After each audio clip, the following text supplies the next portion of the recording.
بسم اللہ الرحمن الرحیم۔ ناظرین، آج کی اس ویڈیو میں بیان فرماتے ہیں جنت کے عورتوں کی سردار لیکن دنیا میں فقر و فاقہ۔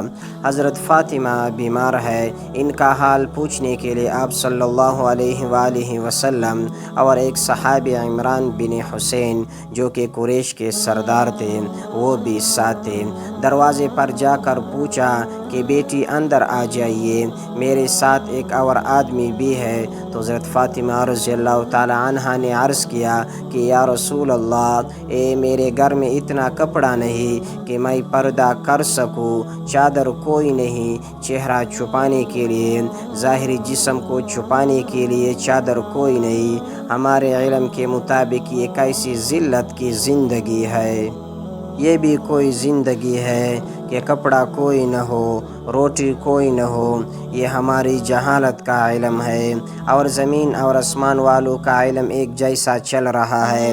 ان کی زندگی، ان کی سب سے پیاری بیٹی، جنت کی عورتوں کی سردار اور جنت کے سرداروں کی ماں، نسبت دیکھ سید شباب اہل الجنہ الحسن والحسین، یہ جنت کے سرداروں حسن اور حسین ان کی ماں، اور اللہ کے شیر کی بیوی اور محمد مصطفیٰ صلی اللہ علیہ وآلہ وسلم کی بیٹی اس حال میں ہے کہ گھر میں چادر پردے کو نہیں، تو آپ نے اپنی چادر مرحمت فرمائی کہ میری چادر سے پردہ کرو۔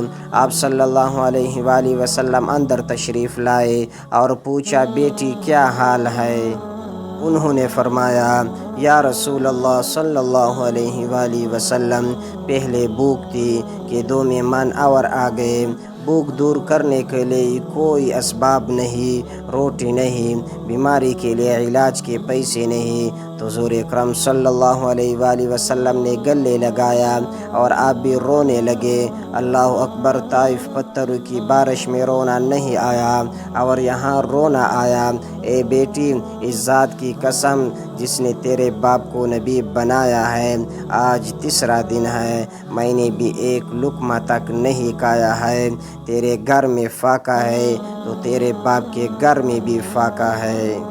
یہاں یہ بول فرمایا کہ میں کہنے لگا تو مجھے یہ سارا واقعہ یاد آ گیا، تو شروع کر دیا۔ یہاں یہ بول میرے رب نے مجھ پر پیش کیا کہ آپ چاہیے تو سارے عرب کے پہاڑوں کو سونا بنا دو۔ عرب کے پہاڑ مکہ اوزر پہاڑ کے درمیان پہاڑ سونا بن جاتا تو کیا اس سے کیا ہوتا؟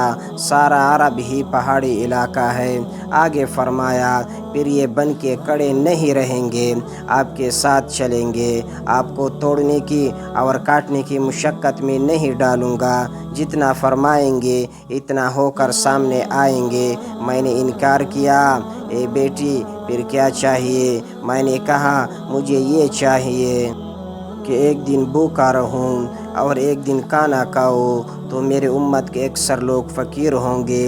ان کی تسلی کے لیے کہ تمہیں روٹی نہیں ملی، ارے تمہارے بیٹی کے علاج کے لیے پیسے نہیں مل رہے، تو تمہارے نبی کی سب سے محبوب بیٹی کی دوا کے لیے پیسے نہیں ملے تھے، تمہارے بیٹوں کو پہننے کے لیے کپڑے نہیں مل رہے، تو تمہارے نبی کی پیاری بیٹی کو بھی جسم ڈھانپنے کے لیے کپڑے نہیں تھے۔ یہ صرف امت کے غریب کی تسلی کے لیے ہے۔ اب یہاں ہماری عقل برباد ہوئی، ان گاڑیوں اور کوٹھیوں کو عزت کا معیار بنایا گیا۔ پھر تو قارون سب سے بڑا عزت والا تھا، اس جیسے شخص دولت والا آدمی دنیا میں کوئی نہیں گزرا، نہ آئندہ کوئی آئے گا۔ اللہ نے خزانوں سمیت اس کو غرق کر دیا کہ کہا بیٹی میں خود بھوکا ہوں، میرے رب نے تو کہا تھا کہ یہ پہاڑ سونا بنا دو، میں نے کہا نہیں، جب بھوک لگے گی تو میں تجھے یاد کروں گا، تیرے سامنے آہوزاری کروں گا، یا اللہ مجھے کھانا دے، جب کھانا کھاؤں گا تو تیرا شکر ادا کروں گا اور تیری تعریف کروں گا۔ وآخر دعوانا ان الحمد للہ رب العالمین۔